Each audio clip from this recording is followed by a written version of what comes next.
Bonsoir à tous. Au sommaire de ce journal, la remise d'équipements sportifs à la Fédération Handisport. C'est un geste du ministère des Sports appuyé par le ministère des Affaires sociales. À travers cette cérémonie, les autorités entendent sensibiliser les personnes en situation de handicap et de petite taille dans toutes les communes du Bénin. L'objectif est de les amener à pratiquer le sport en tenant compte des différentes classes, les déficients visuels, intellectuels et autres. Du côté de la Chambre des métiers de l'artisanat du Bénin, le comité d'organisation des élections était face à la presse ce jeudi. Objectif, faire le point du travail abattu 60 jours après son installation par le ministre des petites et moyennes entreprises et de la promotion de l'emploi. Le point de la conférence de presse dans ce journal. Nous parlerons également dans ce journal de la deuxième édition du Festival international des films de femmes qui s'est ouvert ce mardi à Cotonou. C'est une initiative de l'association Écran Bénin qui s'intéresse cette fois-ci aux femmes rurales. Plusieurs films de réalisatrices d'Afrique et d'Europe sont en compétition face à un jury international averti. Voilà pour le titre. Mesdames et messieurs, à nouveau, bonsoir.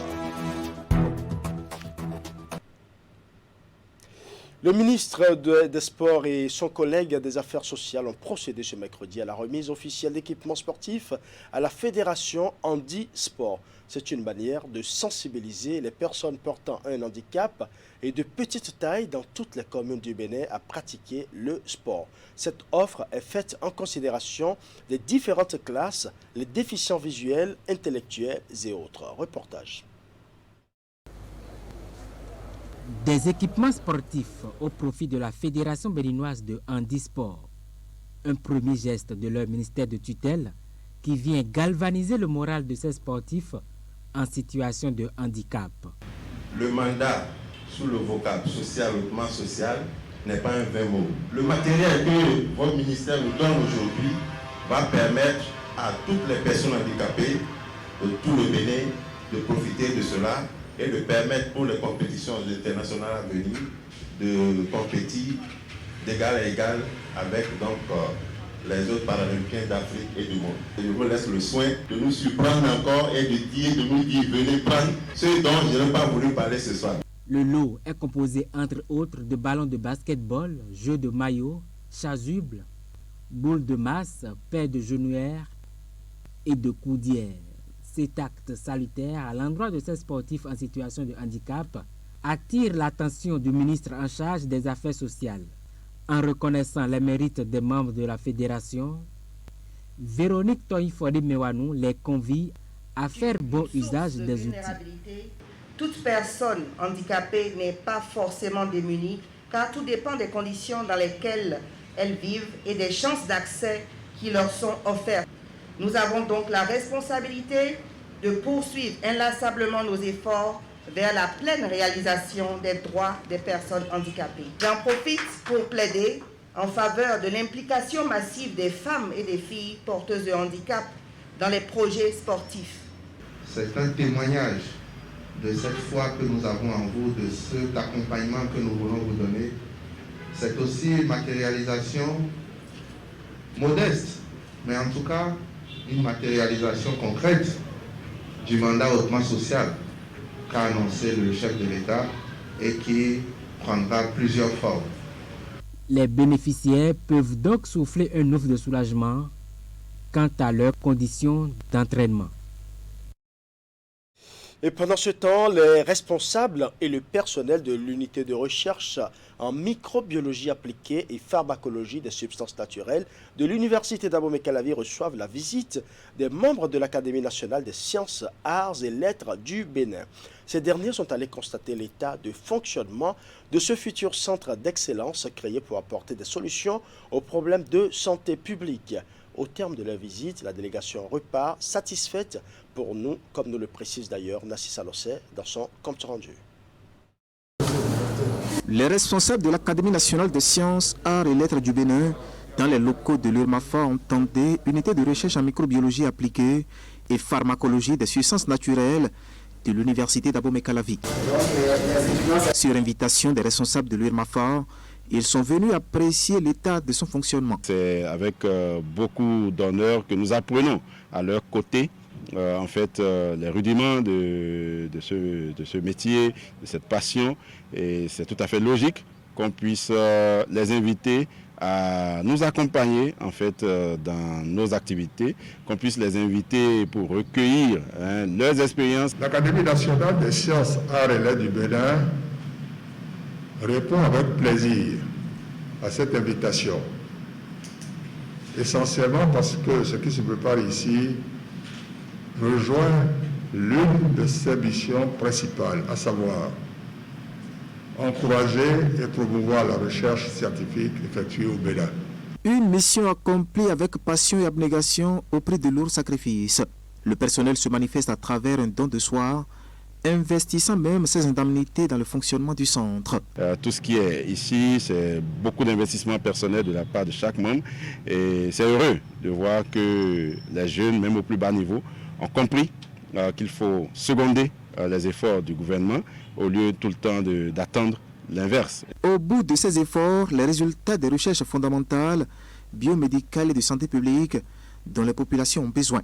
Des résultats montrés aux hôtes du jour au cours de cette visite guidée dans les différents compartiments du centre. J'ai été favorablement impressionné parce que j'ai vu, ils n'attendent pas l'aide de l'État. Parce qu'il y a des chercheurs qui attendent que l'État amène tout. Or, l'État, comme lui-même l'a dit, l'État a d'autres priorités. C'est vrai, pour l'État, la science est une priorité, la recherche scientifique est une priorité. Mais nous devons faire l'effort d'aller chercher. Créée en 2017, l'unité de recherche en microbiologie appliquée et pharmacologie des substances naturelles est placée sous l'école polytechnique de l'université d'Abomey-Calavi. Une quarantaine de personnes assurent son fonctionnement avec un credo, faire de la science un véritable levier de développement au Bénin. Une nouvelle morgue dans la commune de Boycon, d'une capacité de 60 places. L'infrastructure mortuaire comporte une salle d'autopsie, une chapelle et bien d'autres locaux connexes. Elle répond à l'accroissement démographique de Boycon et va permettre à tous ceux qui le désirent de prendre convenablement soin de leurs proches disparus. Le point de la cérémonie d'inauguration avec Imet Hélène Amosso.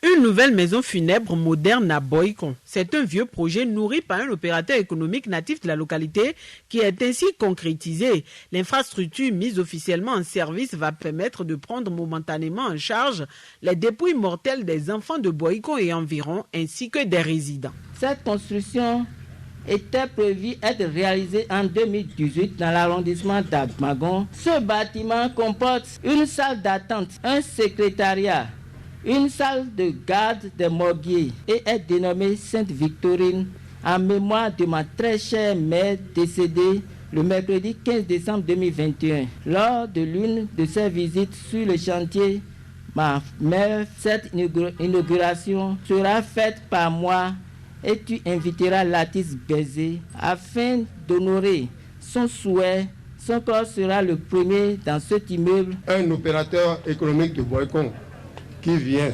d'installer ce joyau ici, je le félicite et que ça fait l'honneur de tous les opérateurs économiques. D'une capacité de 60 places, cette morgue comporte aussi une chapelle, une salle d'autopsie et autres. La ville Carrefour en a besoin. Au vu de l'accroissement démographique, ce rêve devenu réalité est le fruit de la détermination du promoteur d'aider les proches à continuer d'honorer et surtout rendre convenablement hommage à leurs disparus. L'inauguration de ce joyau indique directement que la commune de Boycon vient de prendre le lead dans tout ce qui concerne le secteur funéraire du Bénin, mais particulièrement le volet funérarium. Les gens disent que les morts effraient, que le traitement des corps, des dépouilles mortelles est l'apanage des hommes. Boycon a la chance d'avoir en son sein l'une des deux femmes thanatopractrices du Bénin. Je voudrais vraiment vous remercier pour tout ce que vous faites. Quand vous êtes installé ici, vous ne saviez pas que la voie qui quitte Boycon Poutier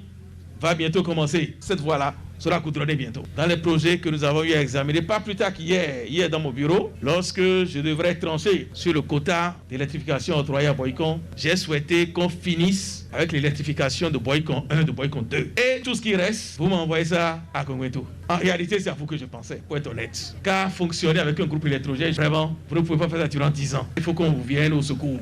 Construit un peu en retrait de la ville, la morgue Sainte-Victorine est alimentée en continu par un groupe électrogène de grande capacité qui assure son autonomie énergétique. La maison dispose également d'acteurs avertis pour ce qui concerne la manipulation des corps. Une visite guidée a mis un terme à l'inauguration. Il faut préciser que l'ouverture de cette morgue vient compléter les offres de services funèbres que propose déjà le promoteur aux populations. Le comité d'organisation des élections de la Chambre des métiers de l'artisanat du Bénin était face à la presse ce jeudi. Objectif est de faire le point du travail abattu 60 jours après son installation par le ministre des Petites et Moyennes Entreprises et de la Promotion de l'Emploi. Étaient présents à ce point de presse les représentants des fêtières des artisans et les autres acteurs concernés. Le point de presse s'est déroulé dans la salle VIP du ministère des PME. Ouled Sanoussi pour plus de précisions. C'est la toute première sortie du comité d'organisation des élections à la Chambre des métiers de l'artisanat du Bénin depuis son installation le 1er décembre 2021. À cette installation, le ministre des Petites et Moyennes Entreprises a été clair. Il a donné 60 jours au comité pour que les élections soient organisées pour la Chambre des métiers de l'artisanat. Alors, 60 jours sont passés. Les élections n'ont pas eu lieu. Qu'est-ce qui s'est passé entre-temps? Il était important que nous venions vous en parler.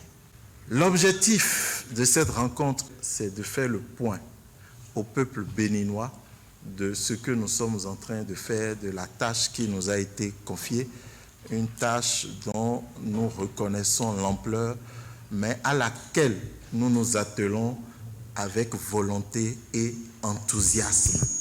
Dès son installation, le comité s'est mis au travail. Il a commencé par prendre des contacts essentiels parce que prescrits par le décret qui organise les élections, ce qui l'a conduit successivement au ministère du Travail et de la Fonction publique, à la Sénat, au ministère du Numérique et de la Digitalisation, puis au ministère de la Justice et à l'ANIP. Après cela, le comité s'est réuni pour procéder à l'appropriation des tests. Qu'est-ce que nous avons fait d'autre? Nous avons élaboré le projet de budget des élections et finalement, je crois que c'est seulement hier que nous avons eu un avis définitif sur la dernière mouture de notre budget. Qu'avons-nous fait d'autre? Nous avons élaboré les différents projets de communication en Conseil des ministres. Après cela, le comité annonce les prochaines étapes qui entrent dans le cadre de ces élections à la Chambre des métiers de l'artisanat. Si vous avez bien suivi le compte-rendu du Conseil des ministres d'hier, vous l'aurez remarqué, le Conseil des ministres a pris acte des résultats du recensement national des artisans, RNA. C'était le point de départ de tout. Il fallait que le Conseil des ministres prenne acte parce que c'est de ces résultats que la liste électorale sera générée, parce que c'est de ces résultats que les 80 sièges de la Chambre des métiers de l'artisanat seront répartis. Les 80 sièges seront répartis selon le poids de chaque métier, de chaque branche, de chaque sous-branche, par département. Ensuite, très vite, dans cette semaine ou la semaine prochaine, nous aurons un arrêté du ministre des Petites et Moyennes Entreprises indiquant la répartition des 80 sièges par branche et sous-branche. Après cet arrêté, il y aura convocation du corps électoral. La convocation du corps électoral se fera en Conseil des ministres. Dès la convocation du corps électoral, le comité affichera la liste électorale provisoire dans tous les arrondissements du Bénin avant l'affichage de la liste définitive. Il y aura ensuite la mise en place de la plateforme de vote, la réception des candidatures, puis la publication de la liste des candidats par département. Et enfin, le lancement de la campagne électorale et le vote par Internet. Parlons à présent du projet Acte Afrique qui devient une réalité au Bénin. Il s'agit d'une action pour la citoyenneté par et pour tous les enfants par l'éducation en Afrique. Un projet conçu pour favoriser aux jeunes un meilleur accès aux droits humains en leur renforçant le pouvoir d'agir. C'est un projet porté par l'organisation non gouvernementale Aide et Action. Reportage. Paraphe et échange de documents entre les responsables de l'ONG Aide et Action internationale et les élus d'Alada et de Ouida pour donner le top d'une nouvelle croisade contre les déviances comportementales au Bénin. Il s'agit du lancement officiel du projet Acte Afrique, entendez, Action pour la citoyenneté par et pour tous les enfants par l'éducation en Afrique. L'innovation du projet réside non seulement dans la thématique, dans les différentes thématiques qu'elle développe, mais aussi de par la démarche orientée changement. Une démarche qui se veut de valoriser les savoirs locaux avec comme cible des cibles diversifiées et variées pour promouvoir l'accès à la citoyenneté et aussi le vivre ensemble. La promotion de l'accès à la citoyenneté au vivre ensemble à travers des séances de sensibilisation dans les communes du Bénin. La cible, les élèves, les enseignants, les élus locaux et les communautés. Les contenus des messages tourneront autour des valeurs chères à l'ONG Aide et Action, la dignité, l'inclusion et l'intégrité.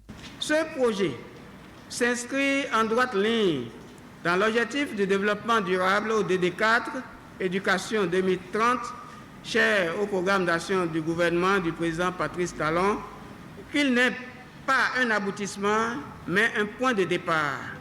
Nous espérons par conséquent qu'il aboutira à la formation de propositions réalistes et concrètes qui auront un écho favorable auprès des autorités nationales. Les communes d'Alada et de Ouida restent le point de départ de ce projet, conçu pour être mis en œuvre dans 4 pays de la sous-région, le Burkina Faso, le Sénégal, le Togo et le Bénin. Acte Afrique a une durée de 36 mois pour impacter 9 256 élèves et 20 085 jeunes en tant qu'acteurs du changement en matière de citoyenneté, de cohésion sociale et de développement durable. À terme, le projet est conçu pour le développement de nouvelles approches favorables à l'accès aux droits et au pouvoir agir des enfants et des jeunes avec des thèmes prioritaires tels environnement et développement durable, reboisement, citoyenneté et état civil, gouvernance et contrôle citoyen. Aide et Action internationale augmente ainsi son degré d'engagement, vieux maintenant de 29 ans au service du système éducatif béninois. Le choix a surtout été fait d'accompagner les politiques éducatives nationales pour élargir la prise de conscience des citoyens. Et ce nouveau projet en est un exemple patent.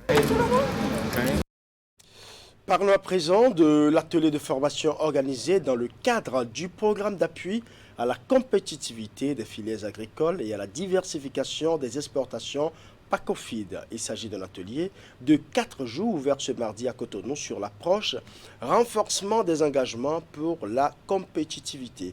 Le point de travaux dans ce reportage. C'est un atelier de formation sur l'approche renforcement des engagements pour la compétitivité en abrégé CREU qui est ici organisé par le programme d'appui à la compétitivité des filières agricoles et à la diversification des exportations PACOFID. Cette approche est une démarche novatrice déjà expérimentée ailleurs pour booster les performances agricoles et les capacités exportatrices du Bénin. Pour déployer avec succès ce programme sur le terrain, le consortium a besoin de ressources locales qu'il va former et mettre au diapason de la compétitivité. Il s'agit de personnes ressources recrutées par le projet qui seront réparties dans les différentes localités du territoire national. À ces personnes s'ajoutent les points focaux de certains partenaires stratégiques du projet, notamment les agences territoriales de développement agricole. Le PACOFID est un projet du gouvernement. Son objectif, améliorer la compétitivité et l'accès au marché des chaînes de valeurs agricoles ciblées. C'est dans le cadre du PACOFID que cette activité est financée par la Banque mondiale et s'étendra sur 2 années. Au regard de leur expertise, le cabinet Competitiveness et la Fondation européenne Cluster Excellence sont mandatés pour sa mise en œuvre. C'est une formation, en fait, on appelle ça en anglais parfois executive training. Ça veut dire c'est une formation pour cadre. On est là pour partager. On n'est pas là pour seulement aller dans un sens. L'apprentissage se fait dans plusieurs sens. On apporte notre élément, vous apportez le vôtre, et après, entre vous, vous allez alimenter toute la formation. C'est là, je crois, que réside l'esprit de ce programme. Développer nos capacités à renforcer les filières économiques sélectionnées, mais au-delà de celles-ci, nous projeter dans la durée.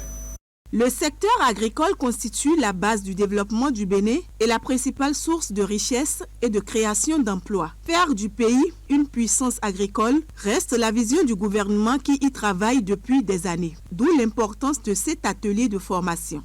Le cycle de formation qui débute ce jour fait partie d'une série de modules de formation pour un apprentissage par la pratique permettant aux entreprises et aux exploitants agricoles du secteur privé participants de se tourner vers des marchés plus attractifs, de développer de nouvelles compétences et activités nécessaires pour soutenir la concurrence et créer de la valeur ajoutée. Cette première session de formation s'inscrit dans une série de 6 ateliers qui devraient aider les participants à renforcer leurs compétences en analyse stratégique. Elle prend fin vendredi prochain. Lancement officiel du projet d'amélioration des services énergétiques et durables dans les communes du Zou. C'est par un atelier d'appropriation que les travaux sont lancés. Il s'agit d'un projet qui va favoriser l'accès à l'énergie durable à des centres de santé situés dans 9 pôles ruraux hors du réseau conventionnel. Ce projet va également permettre à la réalisation de bien d'autres infrastructures dans les différentes communes du département. Imet Elena Moussou pour plus de précisions. Autour du président de la communauté de communes du Zou, CCZ, et du préfet, des maires, des acteurs du secteur de la santé et autres représentants, ces derniers sont appelés à s'approprier le projet d'amélioration des services énergétiques et durables dans les communes du Zou, Passet Zou. C'est une réponse locale au problème d'accès à l'énergie dans les centres de santé situés dans les zones non couvertes par le réseau conventionnel. D'un coût global de 206 millions de francs CFA, dont l'AIMF supporte 133 544 181 francs, soit 80%. Le département des Hauts-de-Seine, via Sens Bénin, 26 millions de nos francs, et la CCZ, 46 455 819 francs. Le projet Passet Zou a pour objectif global d'améliorer les conditions de prise en charge sanitaire des femmes et enfants vulnérables vivant dans les pôles ruraux hors réseau électrique dans le Zou. De façon spécifique, il s'agit de favoriser l'accès à l'énergie durable à des centres de santé dans 9 pôles ruraux hors du réseau électrique dans le département. Les groupes cibles bénéficiaires directs sont les ménages vivant dans les pôles ruraux hors du réseau conventionnel, les femmes qui vivent dans les 9 pôles ruraux et qui fréquentent les 9 centres de santé publics ainsi que les groupes de confiance constitués par les pôles d'innovation verte, d'énergie rurale et de transformation PIVER.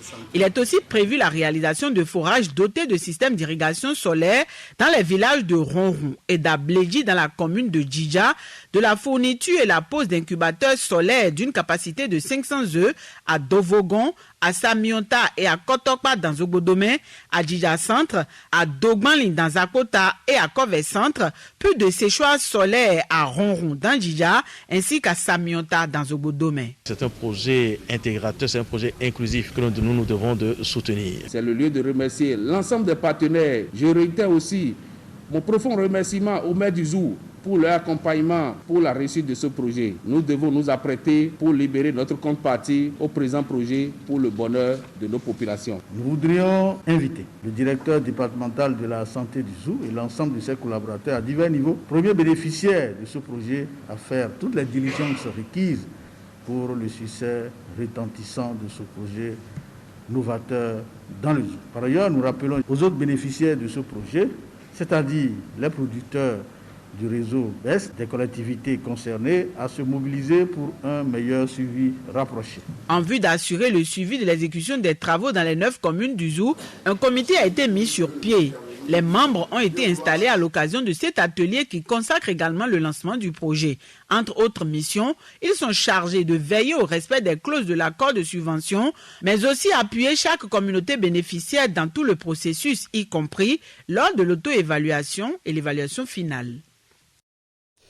Parlons à présent de la deuxième édition du Festival international des films de femmes qui s'est ouvert ce mardi à Cotonou. C'est une initiative de l'association Écran Bénin qui s'intéresse cette fois-ci aux femmes rurales.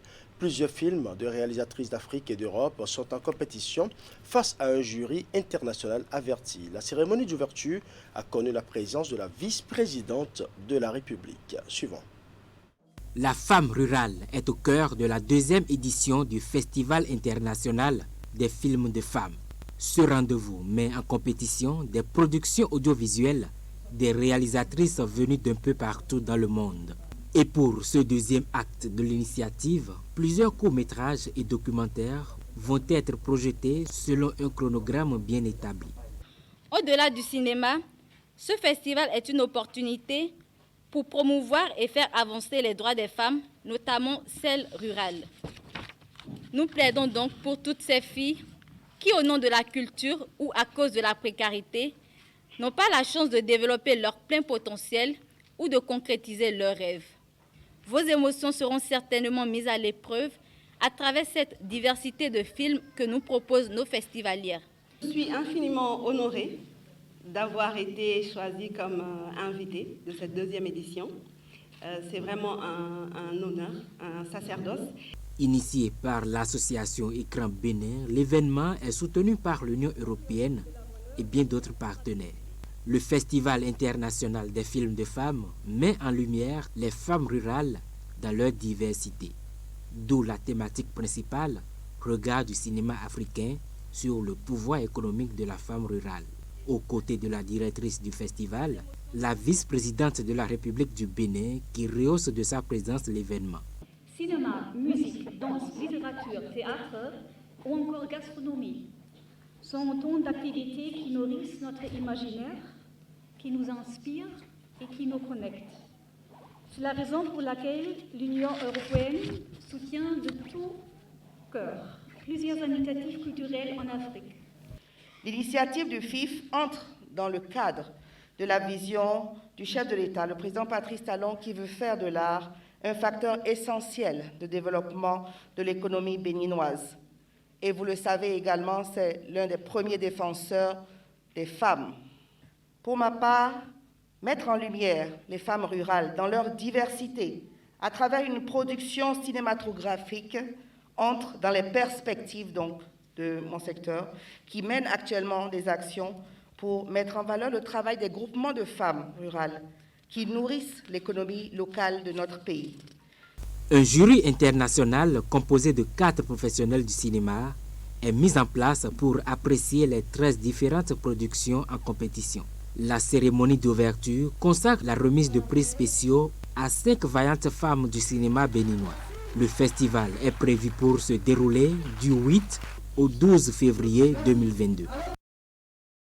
Voilà, ce sera tout pour ce journal. Merci pour votre aimable attention.